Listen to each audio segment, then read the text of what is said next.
Euro AUD, what's going to happen is basically like this. On D1, what we see on PTips, RSI is above 50 right now. Okay, and then the dual Bollinger bands, prices are between the top bands. Okay, so right over here, between the top bands. From what we see here right now is overall, it is a very classic bullish indication.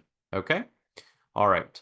Now let's drop it down to H4. Hopefully we could see the same type of information because if we don't like mixed analysis throughout the time frames, okay?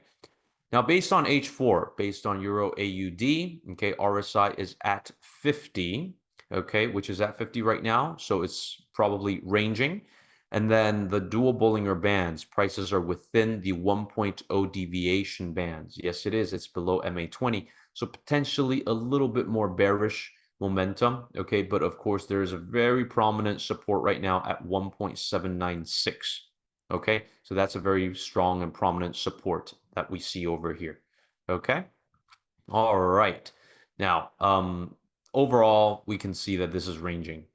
Now, H1, do we actually see something else? Let's quickly take a look. Based on H1 on PTips, RSI is below 50, so there's more bearish momentum potentially.